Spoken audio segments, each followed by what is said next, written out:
Hi guys, I'm here to bring you your This Week at Axis video for the week of April 14th to April 18th. So for all of our strength movements this week, we will be decreasing the number of reps but increasing the weight.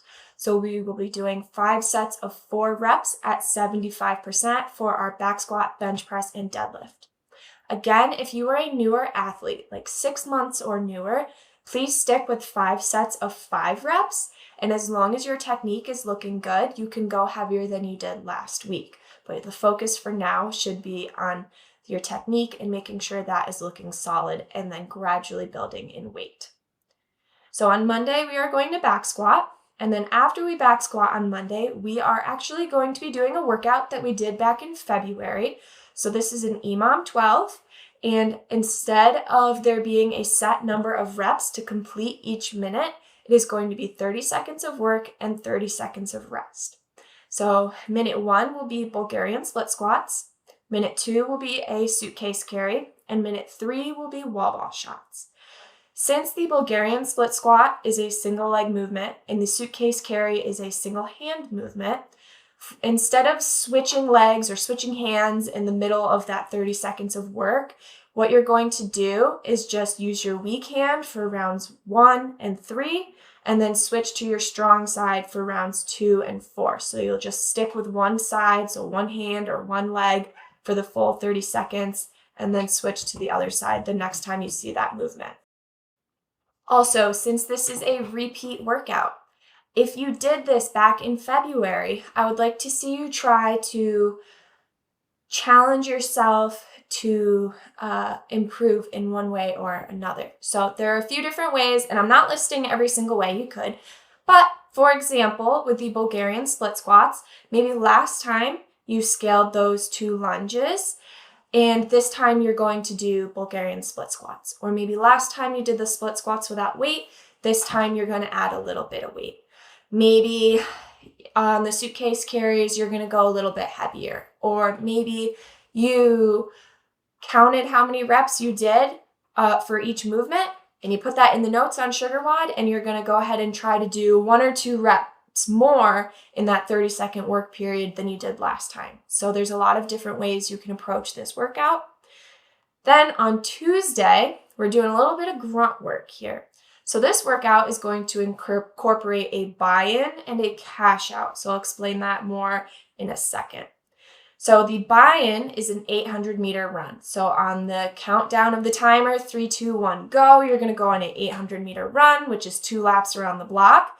Once you finish that 800-meter run, you're going to come in and you're then going to complete 7 rounds of 7 burpees over the dumbbell, 7 alternating dumbbell snatches, and 21 sit-ups.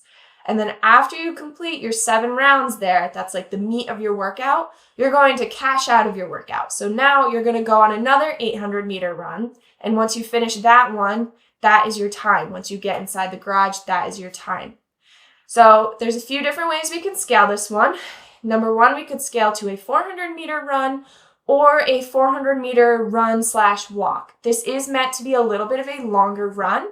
So I'd prefer to see a 400-meter run/walk over a 200-meter run. If you're worried about that 400-meter run, you might surprise yourself on that. For the middle chunk there, if you feel like you need to decrease the rounds, so maybe you need to do 5 rounds instead of 7, that's also okay. Just keep yourself moving here. There is a 30-minute time cap, so this is meant to be a little bit on the longer side. Then on Wednesday, we are going to bench press. And then we have 2 Tabatas. So a Tabata is 20 seconds of work, 10 seconds of rest, 8 times. So it ends up being 4 minutes. And both of our Tabatas have 2 movements in them. So you'll do 20 seconds of movement 1, 10 seconds of rest. 20 seconds of movement 2, 10 seconds of rest, so on and so forth. So Tabata 1 includes dumbbell push-ups and dumbbell bent over rows. There's no RX weight for this. I want you guys to select a weight that you can move with proper form while still being challenging for the entirety of the workout. With the dumbbell push-ups, these are increasing the range of motion on our push-ups because it's adding the height of the dumbbell a couple inches that you have to lower yourself to the floor. So if you don't quite have that strength in the full range of motion to get your chest and nose to the floor, go ahead and scale those to strict push-ups. Or we can do box push-ups and try to challenge yourself with the height of the box. Try to make the push-ups as challenging as you can. And then we're going to rest for 2 minutes before we get into the next Tabata, which includes dumbbell bicep curls and dumbbell strict press. And again, select a weight that is going to challenge you, but you can still move with proper form. On Thursday, we're going to have a barbell complex. So you're going to spend a lot of time up front during the warm-up going over the different lifts that are included in this barbell complex. And it's going to be 5 sets run on a 2-minute timer of 2 cleans, 2 hang power cleans, and 2 front squats. And yes, the cleans are squat cleans. If you are able to do a squat clean, you should be doing squat cleans. Anytime it says clean or snatch, you are always expected to do a full squat unless it says power in front. That power signals that you do not have to do a full squat. But this whole complex should be done in one grip, so you're not letting go of the bar, you're not dropping it in the between movements. You're going to do your 2 cleans, 2 hang power cleans, 2 front squats, then you can let go of the bar. Advanced and intermediate athletes, go ahead and build in weight in this complex and try to go as heavy as you can with proper form. If you are newer and you'd like to stick with an empty bar or a PVC pipe, that is great. That's a great idea. But I'd like to see you do 5 cleans, 5 hang power cleans, and 5 front squats so that you can get more practice doing proper form at a lighter weight so that eventually you can build up to that heavier weight. If you have some mobility concerns, you can also go ahead and use dumbbells. And then we have partner work to finish things up for the day. So it'll be 5 rounds each for time of a 25-foot single arm overhead walking lunge using your weak arm. Then you're going to put that dumbbell down and do a 200-meter run. Then you're going to come back and do a 25-foot single arm overhead walking lunge with your strong arm. So one partner will do the entire round, and then the other partner will go ahead and do the entire round. So when it is your turn to go, you should be pushing yourself pretty hard because you have rest coming up while your partner goes. To scale this workout, you can scale the weight of the dumbbell as needed.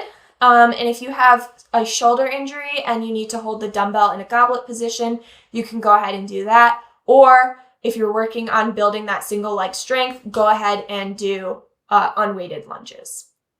Then on Friday, we are going to deadlift, and we're going to have an AMRAP 13 with 13 sumo deadlift high pulls, 13 toes to bar, and 13 kettlebell swings.